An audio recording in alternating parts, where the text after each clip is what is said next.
Joined by Sabah Homasi. We'll begin with a few questions from the media here. Will, your line is now live. Hey, Sabah. How you doing, man? I'm good. How are you? I'm good. This is Will from the Fight Gods podcast. I just wanted to ask you, with 4 straight wins, where do you see your career in Bellator going with a win over Paul Daley? Question. I mean, to be honest, I was actually surprised not seeing him in the top 10. You know, I had him up there.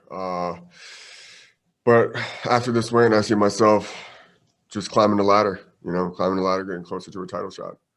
Okay. And you think you'll be in the top 10 after this fight? Absolutely. Why wouldn't I? I'm number 8 right now. Okay. So after this fight, I win. Why wouldn't I be in the top 10? I meant the top 5. Excuse me. Sorry about that. Well, since he's not in the top 5, I don't see myself moving up in the top 5. But I had him in the top 5. I was surprised not to see him, Korshkov, and Lorenz Larkin. So, Alex, go ahead. Hi, Sabah. I just have a quick question for you. So you're on the longest winning streak of your career. What do you attribute that to? Sorry, one more time. You're on the longest winning streak of your career. What do you attribute that to? I can't hear you. What do you attribute that to? Your longest winning streak? Oh, what do I attribute that to? I mean, it's just the hard work, and I've said it before. I'm gonna say it again. It's more of a mental state for me. It's like something just mentally clicked for me, and I'm putting everything together now. So I had the skill set. Just everything is just coming together, perfect timing for me. Awesome. Thank you. Max, go ahead. Hi, I'm Max Morales from MMA Pit, and I want to ask you, you've been in top promotions throughout your whole career, and now you're fighting a guy that's nearly 60 professional fights. What do you think about this great challenge that Paul Daley represents? What was it? Could you repeat the question there, Max? Yeah. So you've been in your whole professional career in top promotions like this one, like Bellator, and now you're fighting Paul Daley that has nearly 60 pro fights. What's the challenge that you think of Paul Daley? Biggest challenge fighting Paul Daley. Biggest challenge? I just got to respect his power, but he has to respect mine too. But other than that, I see myself beating him everywhere. I don't care how many fights he has. I fought people with more fights than him. I don't give a shit. I do it every day in the gym, and to me, it's just, it's a fight. Thank you so much. Santiago? Hi, Sabah. Thank you for the time. Of course. Roman Feraldo was sitting here 2 weeks ago, and he told us that he helped you out with your camp, and he was all fired up about your intensity in training. Of course, Roman had a beautiful KO win himself. Also, Cody Law, Dalton Rasta won their fight. ATT is taking over in Bellator. Can you feel that in the gym as well, that the vibe is extremely good? Yeah, definitely, man. We got a great crew back there. I was super stoked for these guys the past weekend when they got their W. Yeah, man, I'm just excited. We're all doing great. We got great coaching, great teammates. So I'm just excited to showcase my skills Friday night. So who did you bring in your corner, Sabah? Who did you bring in your corner this fight? I have Mike Brown, Dustin Poirier, and my manager, Brian Butler. Pretty good crew. Good luck on fight night, sir. Thank you very much.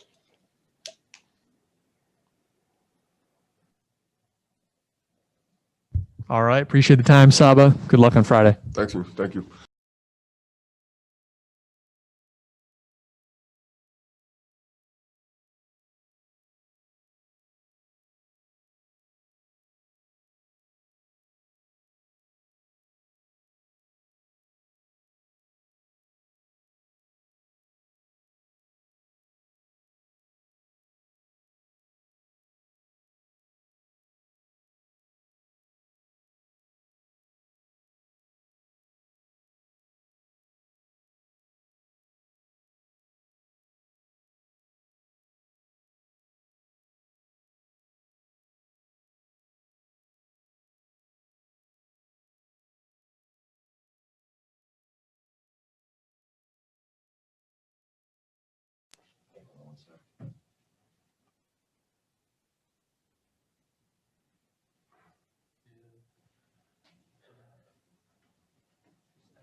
Headphones. Check.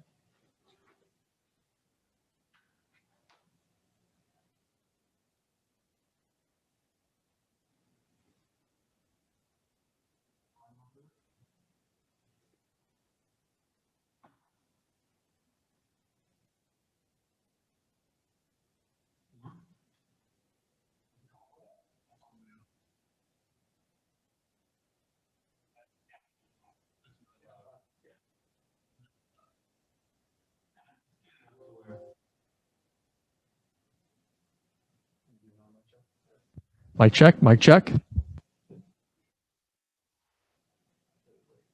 does that say same as system? Like the phone same as system. Go back to your mic. Click same as system.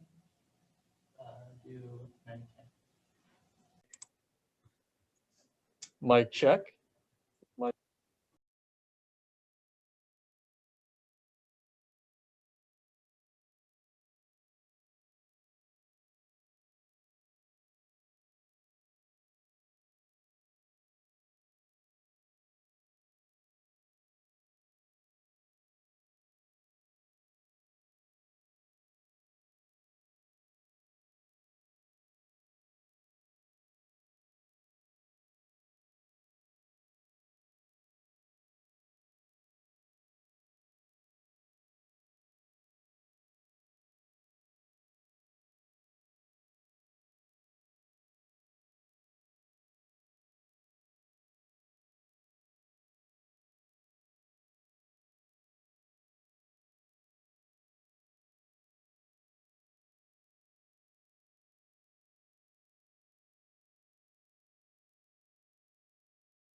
All right, Phil Davis is up next.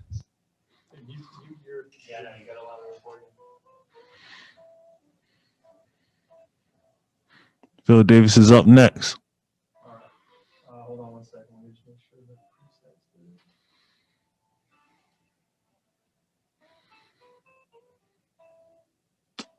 Dang it. I wish I would have handed this off to Nick. Are you on interview? Hold with the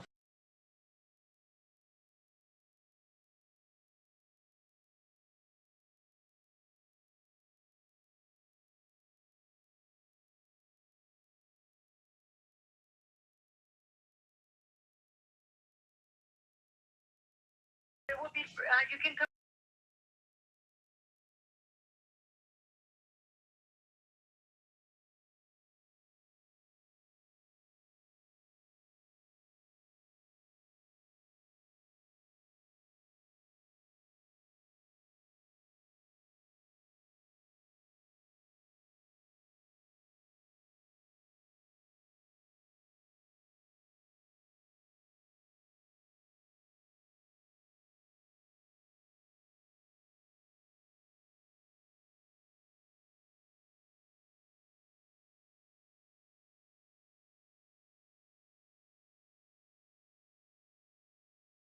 Phil Davis.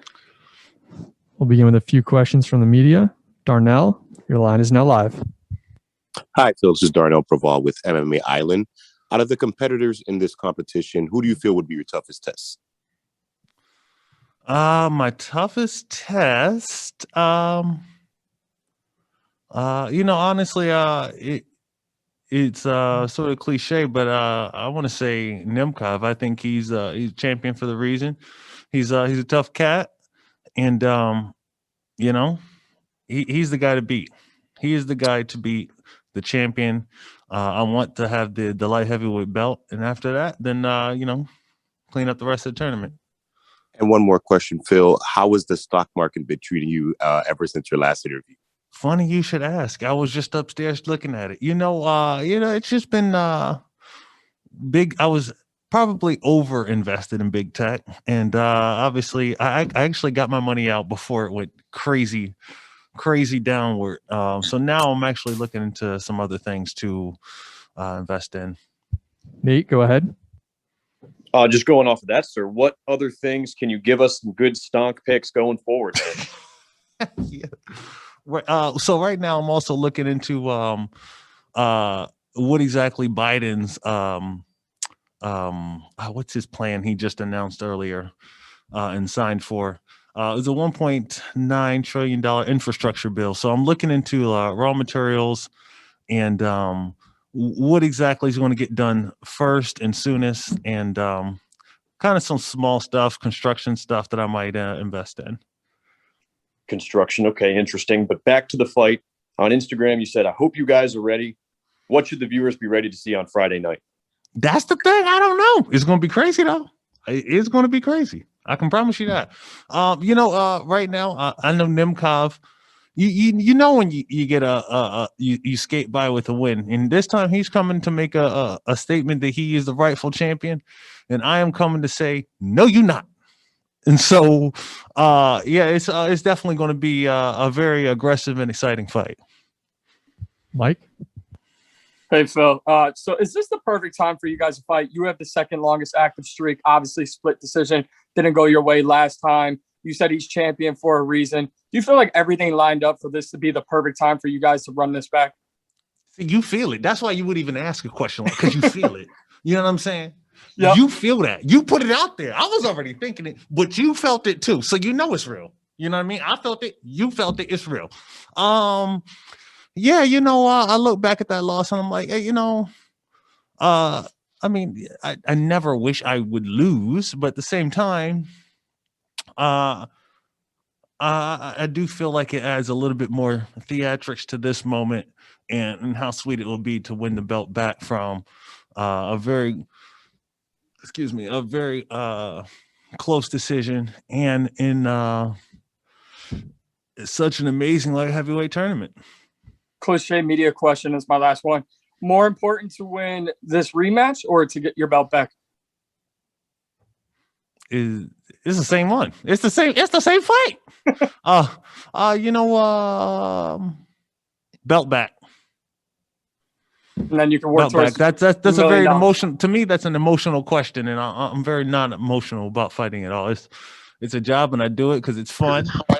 And I'm about being the champion. Thanks, Phil. All right, Dylan. Hey there, Phil. Appreciate you making some time. Yeah, you bet. I just wanted to ask, with the dialogue of this being part of a Grand Prix, and I've talked to a couple fighters who have captured both lineal championships and Grand Prix titles, and it seems like that Grand Prix title almost supersedes the divisional hardware in a certain regard. Is that a sentiment you share? Should you get the ideal outcome and end up winning this entire Grand Prix? Well, the last time I was in a light heavyweight tournament, that was more difficult than a 5-round fight. That's for sure. That's for certain. So there's that. However, that is not this tournament. This tournament is for sure absolute craziness. So yes, beating Nemkov and winning the belt will be a special thing, a special moment, and I'll be extremely excited. But this tournament is it has too many of the who's, and this will be one to be remembered. Alex? Hi, Phil. So you only fought once in 2020, and the last time you only fought once was in 2011. I just wanted to know, If only fighting once had any effect on your mentality, on your just any effect on you at all? I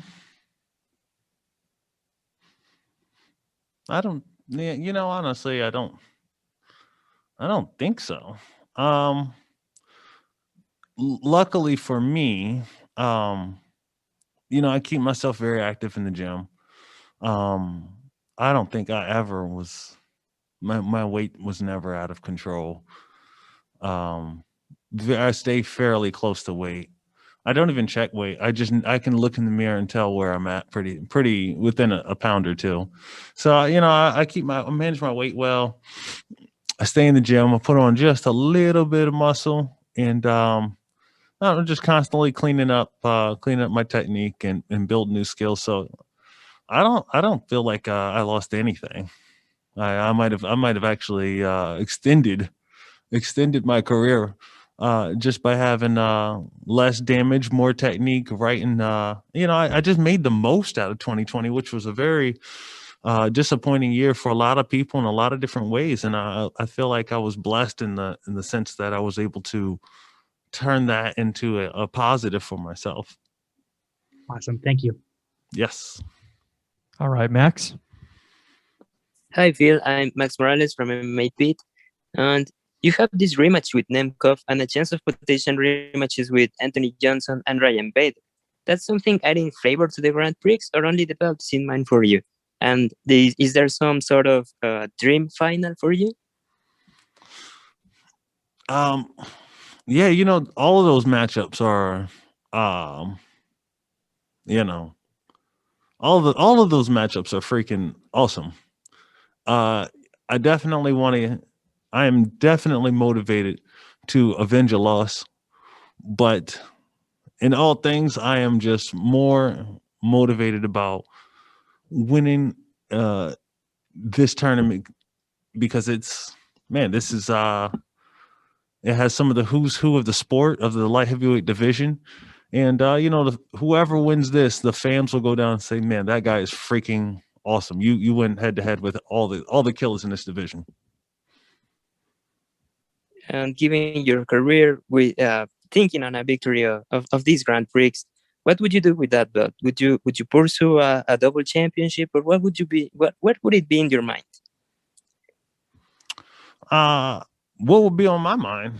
Probably nice little family vacation, trip to Legoland when it reopens. You know, just simple things. I'm a simple man. As far as fighting goes, I've always been open to anything. Ronald. This is Ronald E. Smith from Getting Real. Phil, how you doing, man? Ready to get real. That's what I'm talking about, man. There you go. And as for yourself, 5 days ago, you posted on your Instagram, you said, "Don't sleep on me." And I feel that a lot of in your career, people have slept on your name. So in this tournament, what would it mean for you in this tournament to finally let people know who the real Phil Davis is? Man, you know, it's a fun thing just to be able to come in with a little bit of shot value. Once upon a time, I didn't have as many skills in terms of striking, and slowly over the years, I've been adding it into my arsenal. And you know, I don't know that my wrestling and grappling has always been one of those things, like, people know, like, do not let this fool take you down. Don't do it. And so I've been able to use that as leverage to threaten that, and then you know, extend my striking. And now I'm at a place where I can use my striking to set up my takedowns, my grappling, and truthfully use all of it to find the place where my opponents are weakest. And I'm a much more well-rounded fighter than probably most people know. But truthfully, I would much rather have my performance show that than explain it to you. I'd rather just, you know, show you. And when it was all said and done, what would it mean for you personally to win the title? To win the title, man, that's what you get in this game to do. That's what it's all about. That's the reason why. That's the why. Sam Oakley. Hi, Phil. Sam Oakley from MMA UK here. So you've mentioned in previous questions wanting to get that win back over Vadim Nemkov. I was wondering, does that first fight factor into your mindset going into this weekend? Does it fuel your motivation that bit more to try and get this one back? Do you feel like you know him better and you have a better handle on him than you did when you went into the first fight? Or does that not really affect your mindset too much? I think it's a mistake to think that you know a guy or think you know what he's going to do or think you know how he's thinking. I approach it almost as a brand new fight, because it keeps me from falling into the trap of underestimating him or thinking maybe he didn't improve here or he didn't improve there. No. I have limited knowledge of what you like to do and what I think your plan of attack will be, and my job is just to come at you with a blank slate and take in, because especially with rematches, they tend to be completely different from the first ones a lot of times, just because guys are kind of doing round 6, so or round 4 of the first fight, and so I want to come in with a complete blank slate. I kind of have an idea what you do, but I'm approaching it brand new. That just allows me to see what's coming at me and make adjustments based on what he's doing and not what I think he's going to do. So I feel like Bellator recently, as well as other promotions, but it's been showcasing that this great MMA. It's not just in the UFC. You can find it all over the world, all different promotions. And this tournament with all of the legends, the former champions, the big names, and the newcomers, it's got a lot of eyes on the Bellator. That might not be there otherwise. So I just wanted to give your thoughts on like do you feel some sort of obligation to showcase the Bellator brand and show people who may normally only watch the UFC that, hey, elite world-class MMA can be found in promotions all over the world? Oh, absolutely. I'm always down to rep my team. I rep the Bellator banner. This is my family. And yeah, absolutely. We have some of the best fighters in the world. Definitely the best light heavyweight division. This is the best light heavyweight tournament ever. All right, last one here. Go ahead, Will. Hey, Phil. You've had a amazing career so far, and it seems like in Bellator, the judges just haven't been very nice to you, and you've come out on the wrong end of 3 out of 4 split decisions, and a couple of them, the media thought that you did win. What can we expect to see out of you in the tournament to keep these judges from screwing you over again? Yeah, no, I don't really blame the judges. I never do. Judges got a tough job, man. They take a lot of punches and they can't throw any. They got a tough job. I think it's up to me to end it in regulation or make such a one-sided fight that pretty much everybody knows who won. All right, thanks for the time, Phil. Thank you, everybody.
We are now being joined by Paul Daley. Once again, we're going to begin with a few questions from the media.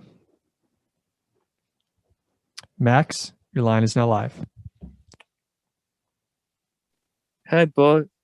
How are you? So we've been talking a while ago with Sabah, and he said that he wants to beat you, that he thinks he's superior than you, and that record is not faced by your record of 59 fights. So what do you think about that? I think he has to say that for his confidence. I know already that he's nervous. He's already doubting himself. And it's a big change from the interview he gave when we were supposed to fight pre-COVID, when he was saying that he was a fan of me and, he's been watching me fight for a while. So that in itself tells me that he's nervous about the fight, and it's just for his confidence he's saying stuff like that, just to reassure him that he deserves to be in there with me. And what's left or what's next for you after 59 fights? Who knows? Who knows? I'm just here to fight Friday night, put on a fantastic performance, stop the guy, take him out there, leave no questions to my ability, and just put on a great show. Mike, go ahead. Hey, Paul. So how relieving will it be for you to finally get this over with? I know obviously this fight has fizzled out twice, already. You just mentioned a kind of change in tone from Sabah. For you, taking one fight at a time and not looking towards the future, is this going to be nice to get this opponent in this fight, out of the way? Just to fight, I like to fight, and I'm just looking forward to fighting, regardless of who is in there with me on Friday night. Just so happens it's going to be Sabah. And, on paper, he should bring it. It should be a stand-up war, but I don't think it's going to be as much of a war while it's standing. And I think there's going to be quite a few takedown attempts from himself. But apart from that, I'm just looking forward to getting back in there. That's the main thing, getting back in there, displaying my skills and taking care of business. He did say that he was a little surprised when the rankings came out that you weren't even in the, top 5. Finally getting back into competition and looking to display your skill set. Do you believe now that you're back in competition, there's a new rankings list out, that you'll show not only yourself, but, those making the rankings, that you belong inside that top 5 as well? It's difficult because I think the rules of Bellator rankings, you have to have competed in the past 12 months. So with COVID, I haven't competed, so I can see why I'm not in there. The other thing is, my last fight at 170 pounds was against Eric Silva. The fight against Saida Wad was 175 pounds. This fight's 175 pounds. So I understand why I'm not there, but everybody knows I deserve to be in the top 10. Everybody knows, I'm definitely top 3 in Bellator in the welterweight division. Just so happens, like I say, this fight's at 175 pounds. Sam? Hi Paul, Sam Oakley from MMA UK here. A while ago on Instagram, you put a post out where you said, quote, that soon you will put the blade to rest. So I was wondering, at this point in your career, after so many pro fights, as the last interviewer mentioned, what is it that's fueling you going into fights? What is it that gets you up in the morning in training camp? I love to fight. And above that, very few people who meet me have the same idea of me prior to meeting me. Everyone thinks I'm this fucking psychotic fighting machine, but deep down I'm a martial artist. What brought me to martial arts was ninjas. That is what got me into martial arts. It wasn't the fact that I was some kind of street fighter or the well, let's just say that initially I wasn't some kind of street fighter. I just wanted to be a ninja. I wanted to disappear. I wanted to do the meditation things, intertwine my fingers and fucking summon a dragon or some shit like that. So deep down I'm a martial artist, and that's what keeps me going. I've said it, and it's a bit of a cheesy quote, but it's the endless search for perfection that drives me. I just want to be the best martial artist I can be, and you can see that with I've just recently been awarded my black belt. I'm still here in Brazilian Jiu-Jitsu. I'm still here here at Bellator, still competing against these guys, and after so many fights and so many years in the game. So I just want to be the best I can be. Awesome. Just one more from me. As you may be aware, it's recently been 10 years since your fight with one Nick Diaz, a fight that many have said had one of the greatest rounds in MMA history. The sport has changed and evolved so much since then. So how does it feel looking back on that fight 10 years later, looking back on that chapter of your career?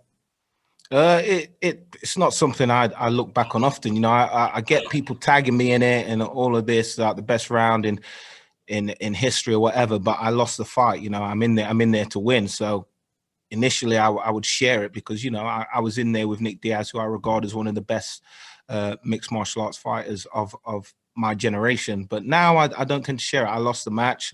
I didn't do what I was supposed to do in preparation for the fight. So it's just another fight. But the Masvidal victory I look back on because I whooped his ass. I got that victory, and now he's claiming to be the BMF, but we all know who the real BMF is, so that's that. Donna? Paul, will a part of you never feel like you're fully done if you haven't got in there one more time at Michael Venom Page? No, not at all. I disregard that guy a lot, and you've heard what I've said in previous interviews. I truly believe in my heart. You know, Marvin Hagler retired after the Sugar Ray Leonard fight because he knew in his heart he won the fight. And if you're at peace with that, regardless of what it says on paper, then you're at peace with it. I know I won that fight, so it is what it is. What do you think of his position in the rankings? A lot of people saying that based on quality of opponent, maybe he's a little bit high. You know, time will tell. He's an entertaining fighter against the level of opponents that he's looked good against. So only time will tell for him. He will either prove his doubters wrong, or, you know, he will prove the haters right. So I don't know if that makes sense, but you kind of get what I mean. Dylan, go ahead. Hey there, Paul. Appreciate you making some time today. No problem. Now, I was noticing with this Sabah Homasi fight here, it's been canceled a couple times here, and it seems like it's been on your radar for just, you know, well over a year now, around a year and a half. How does it feel to finally be just, you know, on the precipice of this fight finally coming to fruition? Yeah, it's good to, like I said, it's just good to get back in there and compete. You know, like I was supposed to fight him a few times, but everything happens for a reason. First time he got injured. Second time it was COVID. He might have even been in the lineup to fight against me in Italy, but he couldn't get out there. And it turns out that you know, I wasn't well after the weigh-ins there anyway, so the fight probably wouldn't have happened. So the timing's right. You know, the stars have aligned, so that the fight's supposed to happen. The universe says so, and Friday we're going to fight. We'll take a couple more here. Damon? Hey, Paul, you mentioned something there that kind of caught my ear when you were talking about Jorge Masvidal. You know, you have that win over him. You know, as a guy who has fought, you know, at the top of the division for so many years, what does the title mean to you now when you look at your career? When you think about all the iconic fights you've had, the iconic wins you've had, like, does that matter as much, if not maybe more, than a title at this point? When you think about, I mean, all the memorable things you've done in your career. It's a hard one, and I often think about that. But I would, you know, I came in the sport to be a champion, and most of the promotions I fought for, I've been a champion or I've been a contender. And, you know, it kind of sucks to always be a contender, and I would still love to be a champion. But like you say, I've been in memorable fights. And, you know, if you can make up titles, you know, Masvidal and Nick Diaz made up the BMF title, and, you know, Masvidal won and got paid a bunch of money, and I'm also in it for the money. So if I can make up a title, fight for my own title and get paid a bunch of cash, then I'll do that as well. But I'm just here to compete against the best and perfect myself as a fighter. Thanks, Paul. All right, last one here. Nate? Yes, sir. Congratulations on the BJJ black belt. Is that something that we should be expecting to maybe see on display this weekend, or is it just part of the journey? It's part of the journey, and I want to, you know, my jiu-jitsu goals anyway. And the journey there isn't over by any means.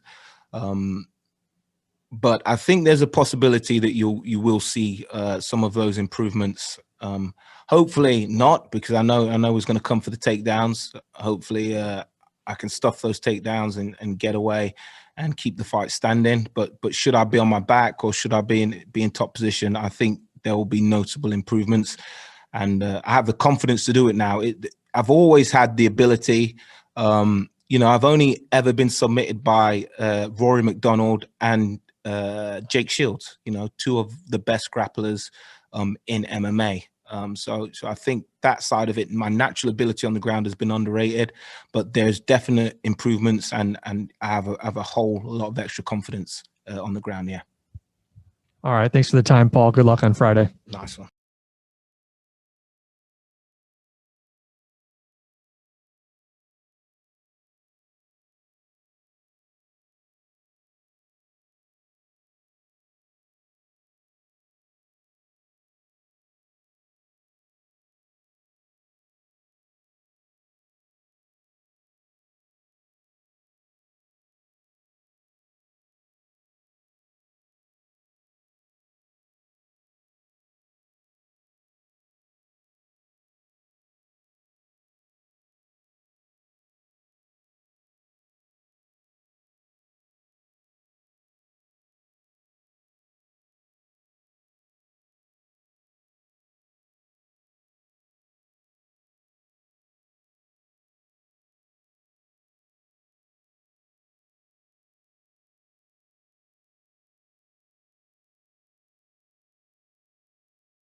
We will be joined next by Dovletdzhan Yagshimuradov.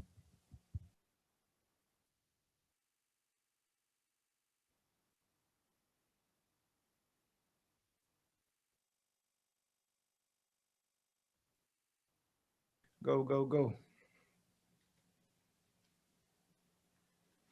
We are now being joined by Dovletdzhan Yagshimuradov. We'll begin with a few questions from the media. Alex, your line is now live. Hi, Dovletdzhan. I got a quick question for you. For any of the North American fans who have never seen you fight, how would you describe your fighting style to them? Давлет, очень быстро к тебе вопрос для всех зрителей Северной Америки и американской публики. Как бы ты описал свой стиль боев? Это именно для тех, кто никогда тебя еще не видел здесь. И как бы ты коротко описал, чего им ожидать? Ну, во-первых, всем здравствуйте. Салам алейкум. Как свой стиль боя? Если честно, я сам иногда себя не понимаю. Ну, непонятный стиль. Вот так коротко сказать. Корявый. Well, first of all, greetings to everyone, and that's a good actually question. Sometimes I don't even know, and I don't like really know how to call my style, and it's some kind of weird and cringe style. Let's call it that way. And go ahead. Говори. Говорить? Ну, адаптируюсь под соперника, вот так можно сказать. And usually I more like start adapting for my opponent during the fight. If the guy try to wrestle, I strike with him. If the guy try to strike, I wrestle with him. Awesome. And finally, you have a big name in Corey Anderson. How do you see this fight going down? У тебя очень большое имя. Сейчас напротив тебя это твой соперник Кори Андерсон. Как ты видишь, как пройдет этот бой? Большое имя в смысле, что она пишется большое, или как большое имя вот так? Ну, в смысле у него известное. Как пройдет бой? Ну, не знаю, но как бы это бой, здесь все возможно. Все возможно, так что я думаю, бой покажет, что как будет. Не могу что-то сказать, потому что заранее. Я не любитель такого, чтобы заранее говорить такие вещи. Все будет решаться в бою, в клетке. Что ты вообще собираешься делать? Скажи хоть что-то. Драться? Бороться? Well, you know, I don't like predict the fights, you know, especially my own fights. It's easier to predict someone else's fight, but it's hard to say what is gonna be. It's everything's gonna be shown like tomorrow in the cage. What's gonna happen? But only thing I can tell about what I'm gonna do, I'm gonna go out there and fight with the guy. Will, go ahead. Will from the Fight Gods podcast. Thank you for being here today. Coming into Bellator, into the big time, they're throwing you right into the fire in a tournament with several legends. What does it mean to you that they have the confidence in you to bring you in and go up against these legends in your debut with the company? Говоря о твоем дебюте в Bellator, ты попал в эту организацию, и, если так сказать, если так выразиться, тебя бросили сразу под такие грузовики. Сразу много таких больших и легендарных имен участвует в этом гран-при. И как вообще это скажется на твоем дебютном поединке, если от этого какой-то у тебя груз? Да нет, если честно, никакого груза нету. Если они какие-то большие грузовики, ничего страшного. Мы тоже не маленькие. Как бы думаю, мне это как бы имена, да, известные, там, распиаренные. Но я же говорю, я тоже как бы дрался в непростой лиге, непростыми соперниками. И все будет хорошо. Well, I don't feel any kind of pressure because of that, you know, because there's some kind of big names in this tournament against me, but it's only names, you know, it's still the same fighter, even though they're like more known fighters, or like more promoted fighters. But in my career, I have fought like the competition that I faced. It's not worse than it's at some moments even better, you know, than these guys. So I have like pretty good experience, and I'm not a small guy too, so I can fight with any of them.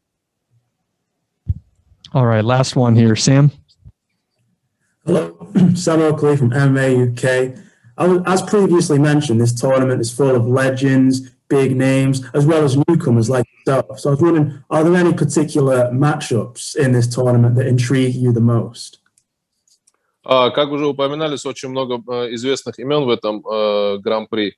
А у тебя самого какое-либо есть предпочтение? С кем бы вот тебе из них всех хотелось бы встретиться? Если честно говоря, как бы не в том дело, да, как встретиться. Мне как бы большинство все время я следил за Ромеро, как бы он как боец мне нравится, да, как он дерется, как он ведет себя. Так что не знаю, я думал, что Ромеро, думаю. Yeah, to answer your question, I think Romero is the right name. Not like I'm like super wanna fight this guy or something special about his fight, but I was always fan of his fun style, of his fight style, and you know the way he act on the public. You know, I'm kind of respect this guy. Yeah. So if you ask me who I would like to fight from this list of names, that would be Yoel Romero. All right, one more, Martina. Hi, thank you. Dovletdzhan, just one more question.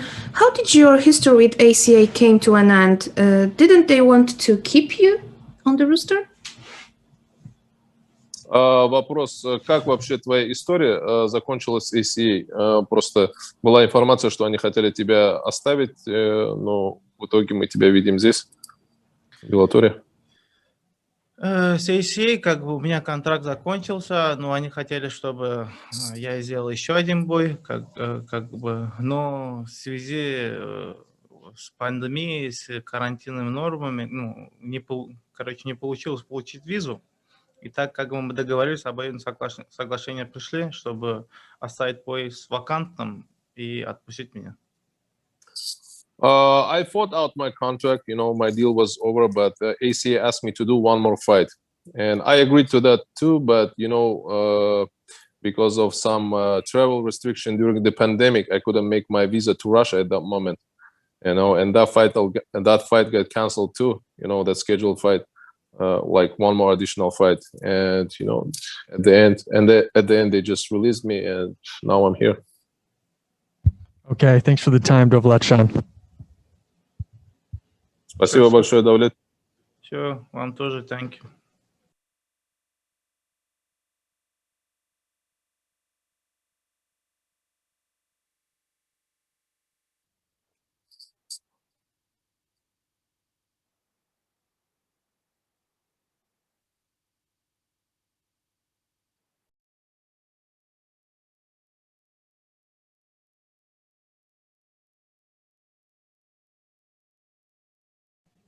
Next up is Corey Anderson.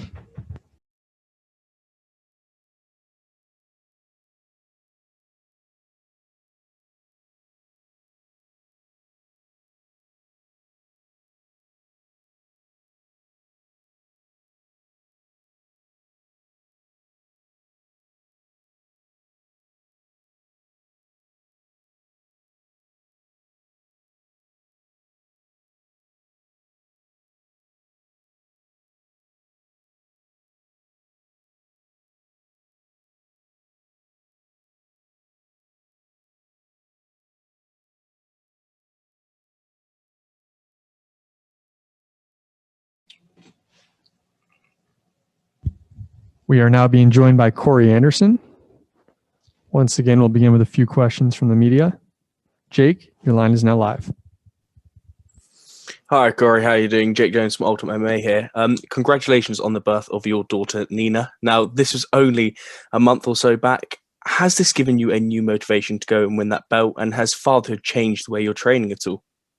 I mean, fatherhood changed my life 2 years ago when my son was born.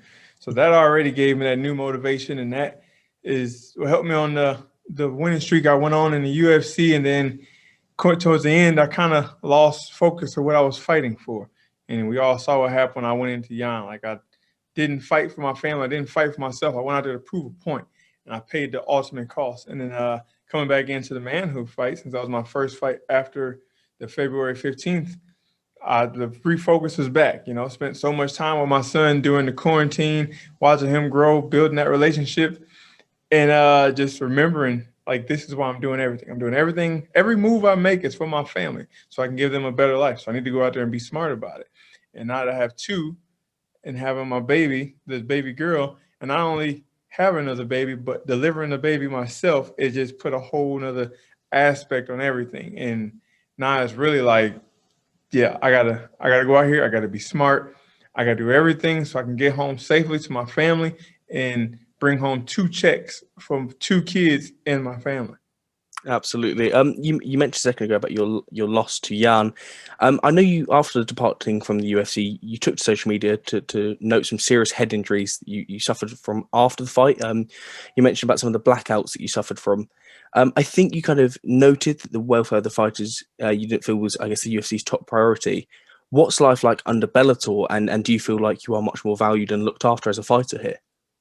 I mean, the moment I got the release and everything settled from UFC and signed with Bellator, I knew my value was already, I was valued more over here already before even meeting anybody. You know, we made it, my manager let people know that we got out of the UFC, and within like an hour to hour and a half, Bellator hit us with a huge offer that we couldn't pass.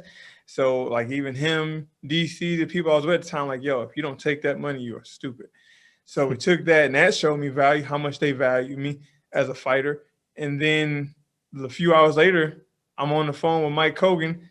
And then a couple hours after that, I got a message from Scott Coker that wanted to meet for breakfast.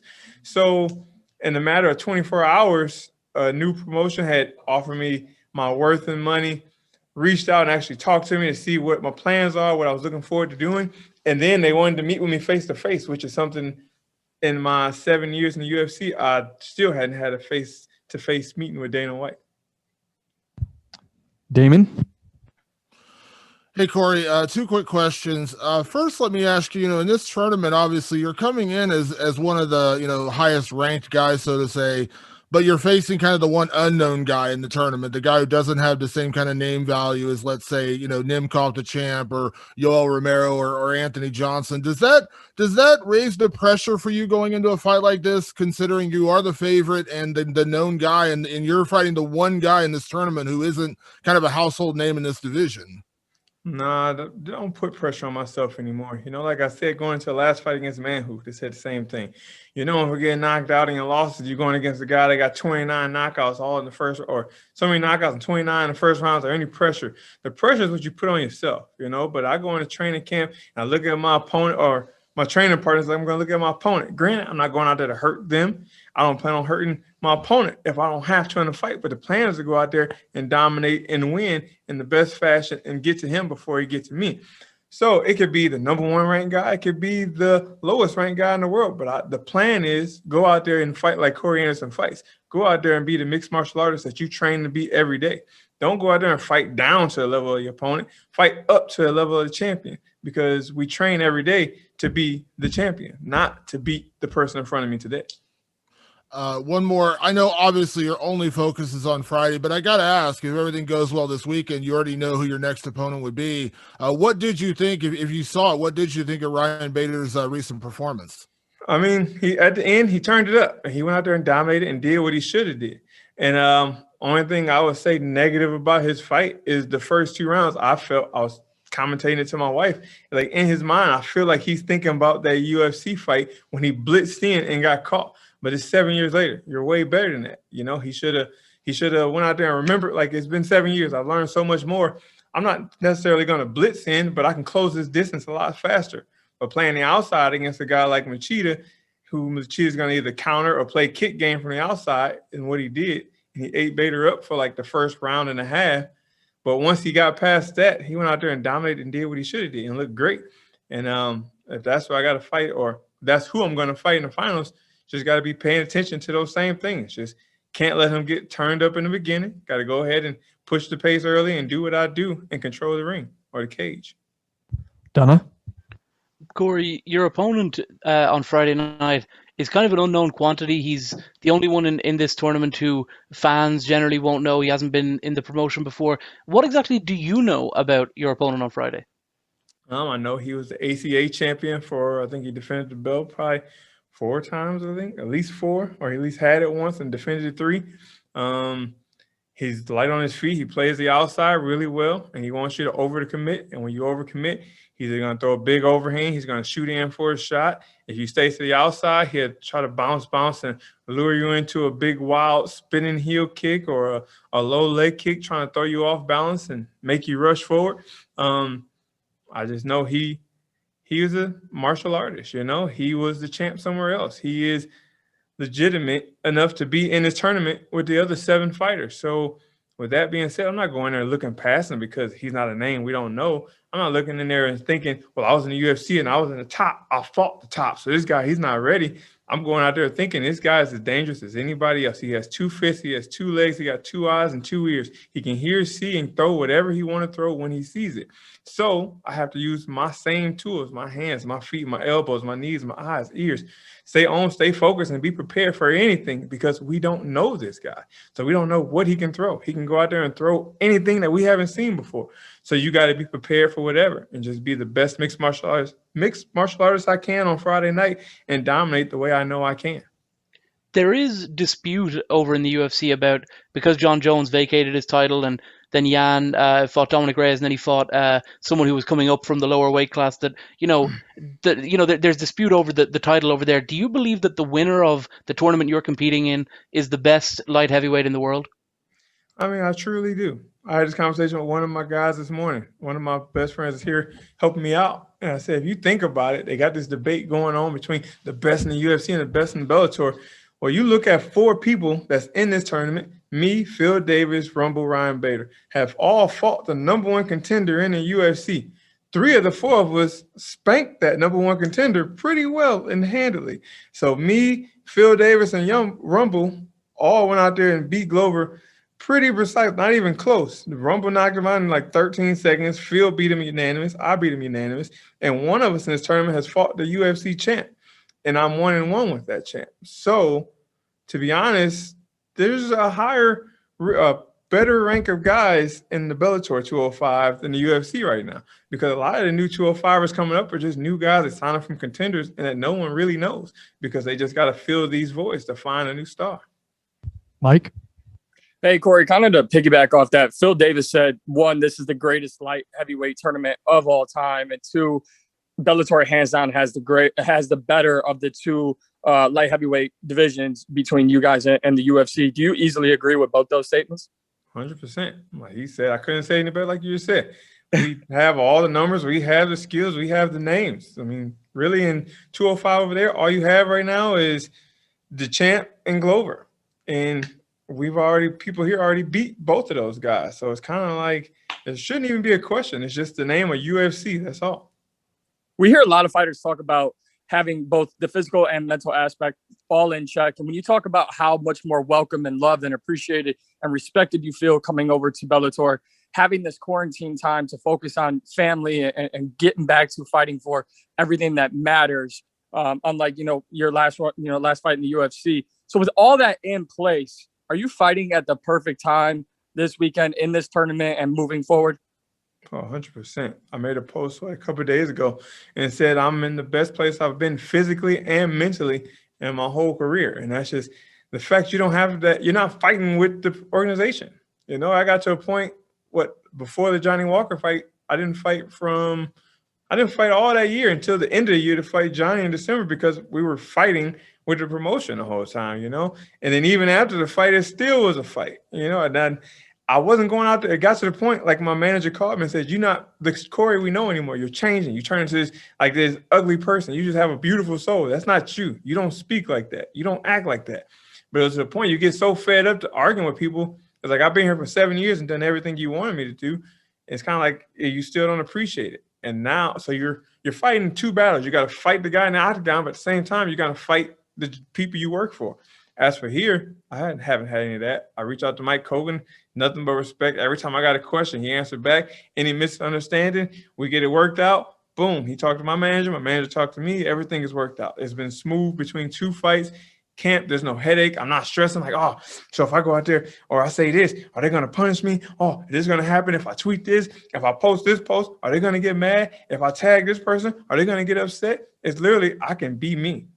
I have the right to be Corey Anderson, use Corey Anderson's platform the way Corey Anderson want to use it, post what I want to do, spend time with my family, say what I want to say. He's giving me my freedom of speech. He's giving me, it's kind of like the First Amendment, all the amendments that people are fighting for in the world. It's like Bellator gave me that back as a fighter. As for in the UFC, it was kind of like, you better do this or. Martina? Hello, sir. Just two questions. First of all, I would like to know who, in your opinion, is the dark horse in this tournament of Bellator? I mean, to be honest, you gotta say Yags. The guy I'm fighting is the dark horse because nobody knows him, But personally, I would say me, because I know a lot of people. You see the media. Granted, I'm ranked as high as I am in the world and in Bellator and was in the UFC. A lot of people think from the performances I've had over my 7 years, when I get into the big fights, whatever Corey chokes, he gets knocked out. And being in a tournament where guys, all of them have knockout power, everybody expecting in one of these fights, I'm going to get clipped and get put out. But at the same time, you got to think, Yags just doesn't have a name. Nobody knows him. So everybody's looking like, this guy's going to be the easiest fight of the whole tournament. Whoever gets him first should go out there and just maul over him because he's a nobody. And that's just that. You can't have the attitude going into any fight against anybody because everybody has a puncher's chance. Okay. Talking about Yan and Glover Teixeira, you have your history with both of those fighters. Could you please share your prediction for this fight between Yan and Glover? I think Glover's going to win. Glover is going to be the new champ. To be honest, I fought both of them. I think Glover's just a well-prepared mixed martial artist who has the better mindset that can go for 5 rounds. He has the better cardio. He can put it all together throughout the whole fight, and I just feel Yan, he's good too, but we all see Yan, he slows down in the later rounds. And at that point, that's when Glover is still good and he can take him down. His jiu-jitsu is just second to none, probably the best in 205. Thanks for the time, Corey. Good luck on Friday.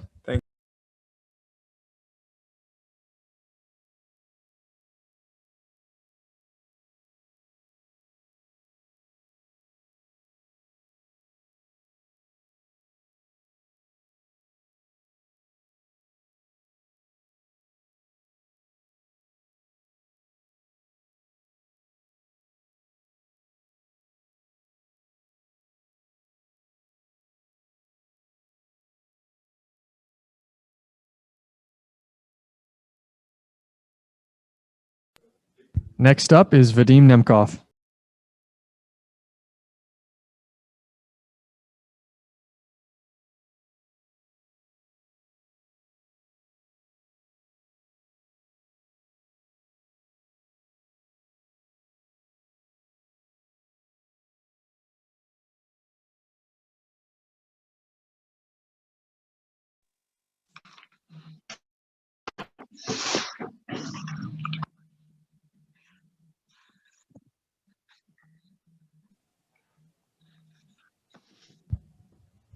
We are now being joined by Vadim Nemkov.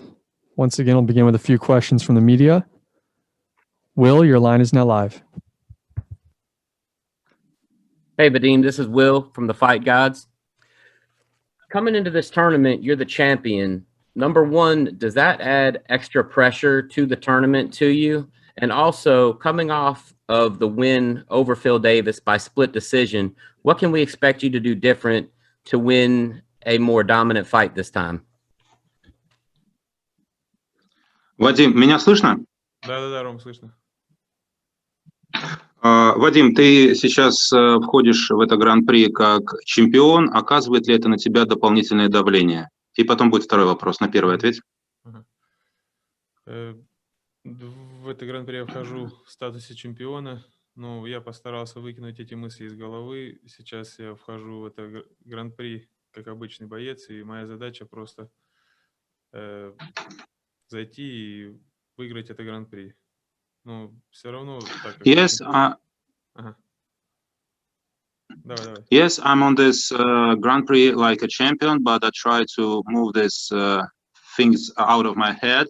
So I enter on this tournament like a regular fighter, and I just want to win. Second question. И второй вопрос. Первый, да. Ну и для меня главная победа. А пояс это уже. For me, it's для меня главная победа. For me, it's much important right now. It's to win this tournament, not the belt. Прошлый твой бой был с Филом близкий. Он был закончился сплит-decision, раздельным решением в твою сторону. Скажи, пожалуйста, какие у тебя мысли, как ты хочешь закончить этот бой сейчас и что ты для этого будешь делать? Сейчас я бы хотел бой закончить досрочно, и чтобы поставить такую жирную точку в нашем противостоянии. Для этого я буду работать первым номером и пытаться выиграть этот бой досрочно. I will try to finish Phil Davis as soon as possible. I want to make it fast. I will be the first number. I'm going to work like a first number. And I won't put the big dot on our meeting with Phil Davis, so I won't put the dot on it. Thank you. Спасибо. Alex, go ahead. Hi, Vadim. Your brother, Victor, is making his Bellator debut on the same card as you, and he's fighting the last guy that beat you. What's your thoughts on this? Твой брат вступает в Bellator, в поединок с человеком, которому ты проиграл прошлый бой. Какие твои мысли по этому поводу? Ну, я хотел бы, чтобы мой брат выиграл этого. Я хотел, чтобы мой брат выиграл этот поединок и доказал, что наша школа сильнее. Его уже выиграл Валентин Молдавский. И поэтому я сделал выводы из того поражения, и сейчас я спокойно отношусь к этому, у меня нет никаких претензий к нему, к сопернику.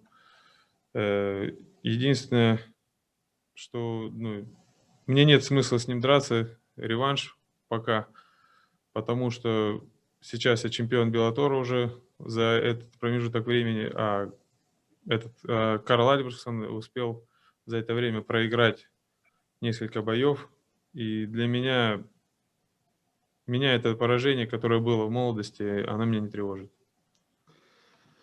So, I make the right decisions after my fight with Carl. So right now I'm the champion. I don't see for myself any rematch right now because he lost some fights and I'm the champion. And also I wish, of course, wish my brother only win. I want that he will prove that our school of fighting, our style is the better, because Valentin Moldavsky already won Karl Albrechtsson before. So I just want to wish to my brother a good win. Sam, go ahead. Hi, Vadim. Just a couple of questions from me. This tournament is full of big names, legends, former champions, and as well as being the current champion, you're coming in as the youngest fighter by quite a few years. So how does it feel gearing up to face all of these big names and legends? В этот турнир входит очень много больших имен, известных имен, легенд. Ты в этом турнире самый молодой чемпион. Какие твои мысли по этому поводу? Хотелось бы выиграть этот турнир, во-первых. А во-вторых, то, что, как тебе сказать, сначала это переведи, а сейчас подумаешь. I want to win this tournament. I want to prove myself for everybody. Да. И то, что я сейчас нахожусь в расцвете сил, и то, что I'm in my prime age right now. У меня сейчас уже достаточно опыта в больших боях. Я готов к этому турниру. И, возможно, то, что я самый молодой, может, это и сыграет большую роль в этом турнире. I already have a lot of experience. I'm well prepared for this tournament, and because I'm younger, that's even plus for me. That's my thoughts. We'll take one or two more. Ronald? This is Ronald E. Smith from Getting Real.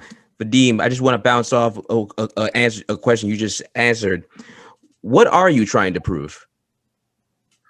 Возвращаясь к вопросу, который был, а что ты хочешь доказать? Я хочу доказать, тут имеется в виду, когда ты говорил, что ты хочешь доказать, показать себя, что именно, как ты хочешь, то есть, что именно? Хочу доказать, что я чемпион, и что наша школа, школа Федора Емельяненко, сильнейшая в мире, и то, что мы всех победим. I want to prove that I'm a champion for real, that our school, our style, our mentor, Fedor Emelianenko, that we are best. И то, что хотелось бы, я не знаю, что. Нормально, это все хватит, да? That's it. That's it. Last one here, Max. Здравствуй, как дела? Я Max из MMA Pit. Ага, понял. At every step of the way, you'll have to defend your belt against light heavyweight top competition. What are your thoughts on these Grand Prix, and who do you think you'll face next, thinking on a victory on this rematch with Davis? Смотри, каждый бой – это бой за пояс чемпиона. Какие твои мысли по этому поводу и какие твои мысли по поводу рематча с Филом Дэвисом? Я рад, что за такой краткий промежуток времени я смогу 3 раза защитить свой пояс, свое звание чемпиона мира. Этим самым я, возможно, вот это. I'm very glad for I have not a lot of time. I have 3 fights on this year to defend my title. That's really good for me. That is good for me to fight a lot and to prove that I am best, that I am a champion. Not wasting the time. На мой пояс будут нацелены настоящие легенды нашего вида спорта, нашей весовой категории. Я очень рад такому сильному противостоянию, в котором мне придется доказывать свое чемпионство. I'm really happy that these legends, they pretend on my belt, and I have a chance to fight with them and to prove that I am better. По бою с Филом Дэвисом я готов на все 5 раундов. Я постараюсь Я готовился на все 5 раундов, но я постараюсь закончить бой досрочно, сделать это впервые в его карьере и опять же поставить жирную точку. So I'm ready to fight with Phil Davis for 5 rounds. I prepare for it, but I want to finish it. I want to finish. I don't want to spend 5 rounds with Phil Davis, and I want to make the first finish in his life. I want to finish him before the 5 rounds. Okay, thank you for the time, Vadim, and good luck on Friday. Удачи в пятницу.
Next up is Mads Burnell.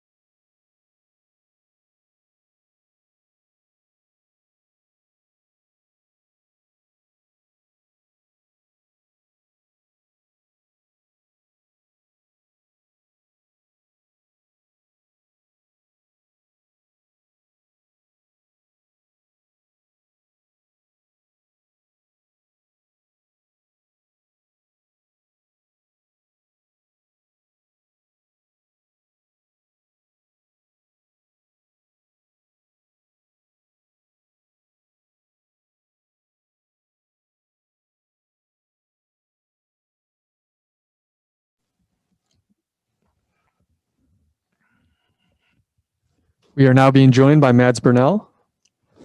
What's up? Max, your line is now live. Hi, Matt. I'm Max from MMA Hey, Pit. Hey. And a 4-fight winning streak in Cage Warriors led you to Bellator. Do you think a similar winning streak in Bellator would lead you to Patricio Pitbull? I mean, that would make sense. So, yeah. And you were set to fight Saul Rogers a couple of weeks ago. Does it frustrated you at all having a change in dates? No, not at all. When I got the call and they said it was a little postponed, it's like I'm out here anyway, and 2 weeks here, 3 weeks there, it's fine. I'm in shape, and it was fine with me. And how do you think that fight will go? I don't think about that. I just think about how what I can control and what I need to do to perform to the best of my ability. And when I do that, it's going to be a fun night. Like I just said to another interviewer before I came in here, usually I say, if you expect or predict anything when you go into a fight, you're stupid, because everything can happen in a fight. He can be running the show for like 10 minutes and I swing one time, boom, and he's down, and the other way around. I just go in there, I do me, control my performance, and that's it. Whatever happens, happens. Alex? Hi, Matt. You're number 10 in the featherweight rankings. Where do you think a win over Saul bumps you up to? I don't know, because apparently he is not ranked as far as I know, which was like a little shocking to me, but I don't think about that. I have this man in front of me right now, and that's what I'm focusing on. Then everything will come by itself afterwards. Awesome. And how many times do you want to fight this year? I would really like to fight 3 times this year. really, really like to fight 3 times this year. Awesome. Thank you. Thanks. Mads, you recently started training in Las Vegas. Can you tell us a little bit about what drew you out to America to train and how it's going for you? So the reason why I went to America to train was because the fight was in America, and I don't think a week is enough to get acclimated to like the time difference and all, and get the jet lag out. So I've been knowing Dennis Davis for like 5 years, 6 years or something. And like he is connected to my team back home, and he's the head coach of Extreme Couture. So I've been going to Las Vegas, living with Dennis and his family, and training every day at Extreme Couture, and it's been great. Ronald. This is Ronald E. Smith from Getting Real. Mads, how you doing? I'm good. How are you? Can't complain. Doing well, brother. The only thing I got to ask you, man, is just this. Like everybody else, 2020 was so hard and a lot of things were shut down, locked. So for you, how are you, before you got your last fight for last year, how were you able to keep yourself motivated through everything that went down? You know, first of all, I turned my basement into a fully matted room so I could have some guys coming over. So I was pretty much training every day, which kept the motivation high. And then always like looking for that fight. When was I gonna get that fight? I was super hungry to fight, still am. But then I got the fight, and yeah, it was cool. I got it, did my job. Thank you much, man. Thank you. With this being your first fight in America, I'm sorry, it's not your first fight in America. Second fight in America. Yeah. Well, the first fight in a pandemic world, being here in the fight sphere, how's everything been going for you? Everything's been going great. I've been hooking up my PlayStation to the TV in my room and playing Call of Duty with the guys. Everything's been cool. Bellator's taking good care of us, living in a nice hotel room. Yeah, I can't complain. And your opponent this weekend, you've obviously put in a lot of studying on his past performances. Can you just tell us, what you're expecting? Like I said before, again, I don't expect or predict anything. I go in there and do me. That's all I do. Santiago. Hi, Mats. Greetings from Amsterdam, and thank you for the time. Thank you. Your Bellator debut was in Paris, a very special event. Your fight ended in the first round. How special was it for you to have your debut at such a big event, the first MMA event in Paris? And do you like your new home here at Bellator? First of all, it was super cool fighting in France, and like the event was super cool. I don't think that I realized that it was so historic actually after the fight. So that is what it was, and I am super happy to be with Bellator MMA. It's like a dream come true. So yeah. All right. Yeah, it was also the first event on the BBC iPlayer, so it was like big history that day. 2 short questions for me. Who's going to be in your corner for this fight? Dennis Davis is going to be in my corner, and then a dude named Thomas Dupont. All right, and the last one from me. This is maybe a good thing for the European fans, but your fight is the first fight of the event. So it's good for the European fans. They don't have to stay up all night to watch you fight. But are you a bit confused and maybe surprised that you are the first fight of the night? No, because actually what you just said, that's what I thought as well. And it makes sense. If you want like 2 of the best Europeans to be seen by the Europeans, you don't put them on like the last fight before the main event, because then all the Europeans is asleep. So it makes sense that we're the first fight, and I love being the first fight. It's just in there, boom, get it done, and then out having a good time. So it's perfect for me. I can't complain. Last question, Mike. Hey, Mads, you kind of talked about just going in there, focus on yourself and not making any predictions. You also mentioned, being shocked at where, your opponent not being in the rankings. With this being a brand new ranking system and saying it's a dream come true to fight, for Bellator, is this a perfect opportunity to kind of just come in, do your thing, and cement your place in the division? Because the rankings are kind of put together, but now that you're fighting so early on in the rankings, like birth, it gives you an opportunity to really showcase and make your own place in the rankings. Would you agree with that? Yeah, of course. Makes sense. All right, Mads. Thank you very much for the time and good luck on Friday. Thank you.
Next up, we have Lance Gibson Jr.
We are now being joined by Lance Gibson Jr. We'll begin with a few questions from the media. Will, your line is now live. This is Will from the Fight Gods. I was wondering, after your 2 fights with Shane got canceled, how does it feel to finally be getting back in there? You know, it feels pretty good. Things happen. It is what it is. You just got to be able to flow with the circumstances of life and the circumstances as a martial artist, as a MMA fighter, and adapt and move forward. It's on to the next. So I'm excited to be there on Friday night. Definitely. Thank you. No problem. Alex? Hi, Lance. How are you? Oh, I'm doing great. How are you? Good, man. Good. So a couple questions for you. So all 3 of your professional wins have come by first round stoppage. Do you hope to get any more cage time, or is it more of a you don't get paid by the minute type of deal? Yeah, I mean, I like what you said. Obviously, you don't get paid by the minute. You get paid by winning. So my job is to go in there and win. It just happens to be that all of them have been in the first round. I'm not forcing it. I tend to just let my martial arts speak and put that pressure on and my intensity on. And I mean, if the fight ends, it's awesome. Awesome. And my final one is, did you have any good fishing trips during the pandemic? You know what? I didn't get out fishing as much, but I am transitioning to hunting. So I'm excited on the learning curve there. But I did get a few trips where I got a nice winter Chinook salmon, where those are like the best eating, and they got nice fat content, and they're really tender. So yeah, that was awesome. So Neil? Thank you. Hi, Lance. It's Neil Davidson from the Canadian Press.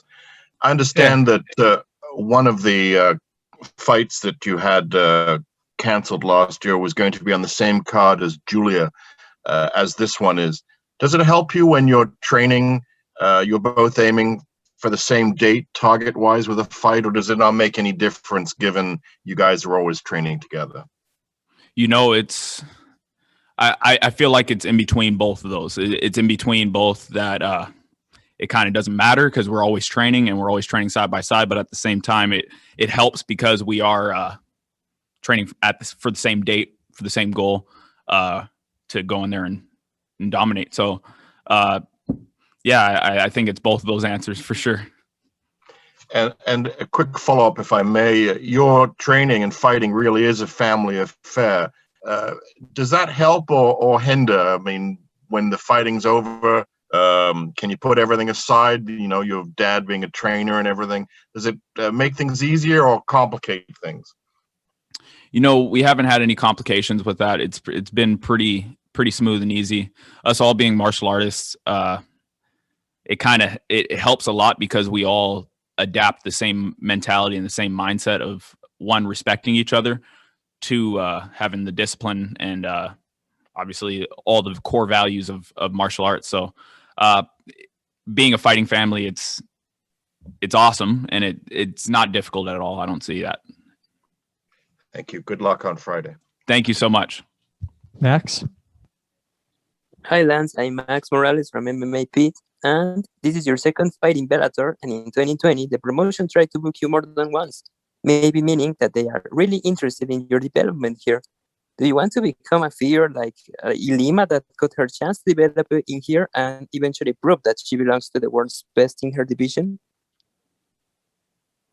Sorry, can you repeat that? I just missed it. Can you just repeat the end of that, Max?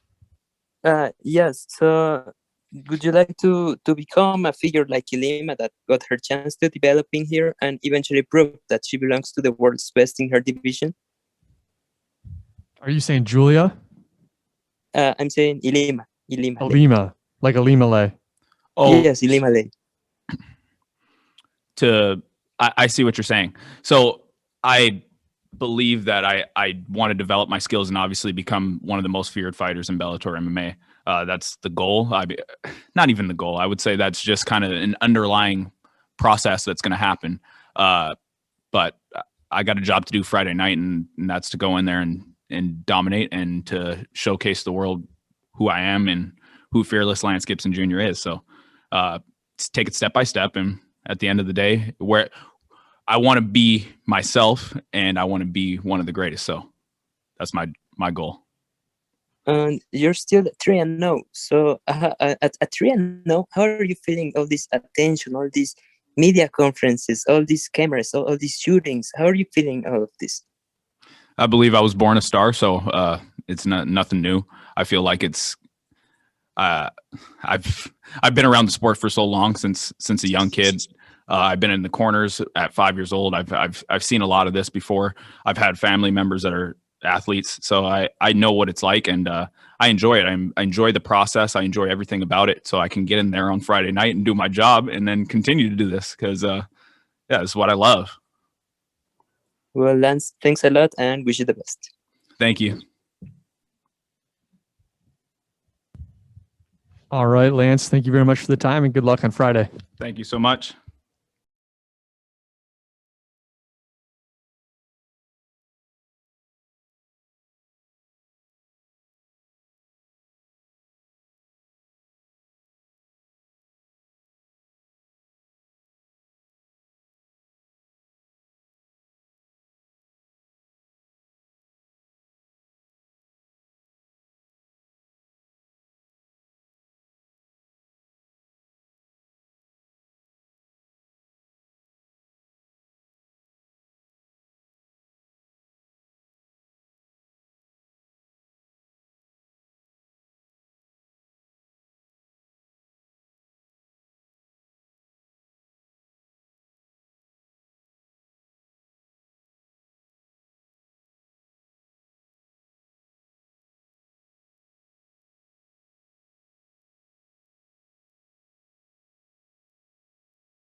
Next up is Julia Budd.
We are now being joined by Julia Budd.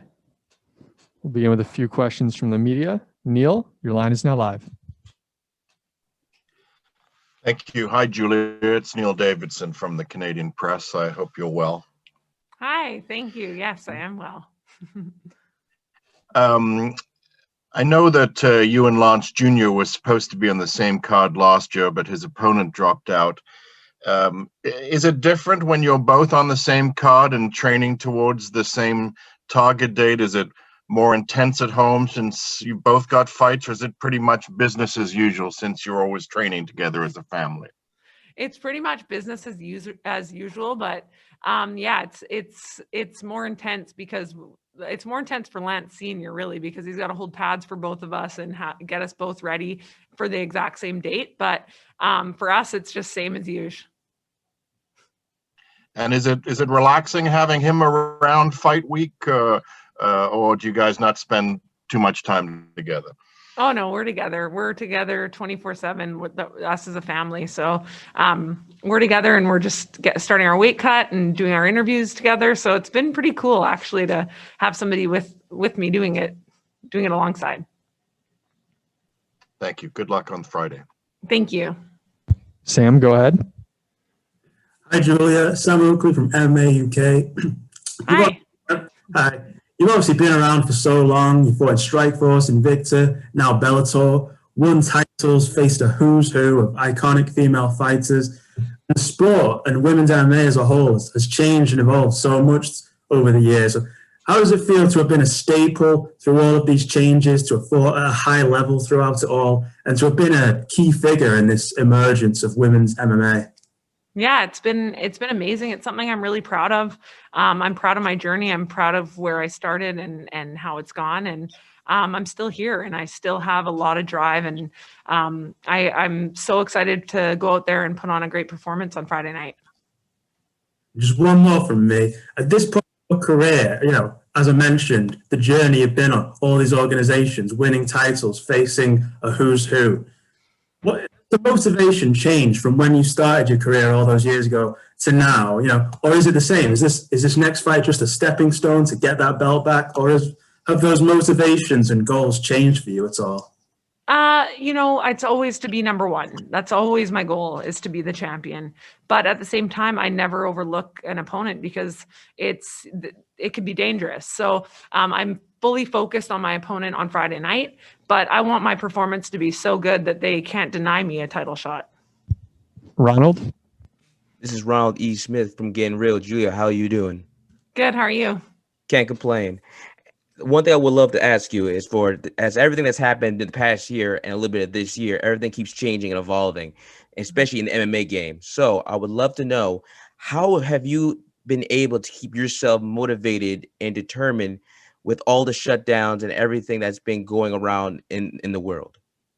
One thing about me is I've never lacked motivation. It comes from myself. I've been driven my whole life. I'm so ambitious and I love martial arts. So for me, training is like, it's part of my daily, every day I make sure I get something in. And I think it's just been, you have to make adjustments. And this year has been, it's been a wild year and with COVID and everything. And you just got to roll with it and keep focused. So my goal has never changed. I'm still want to be the very best. And, people are training every day, so you can't take days off.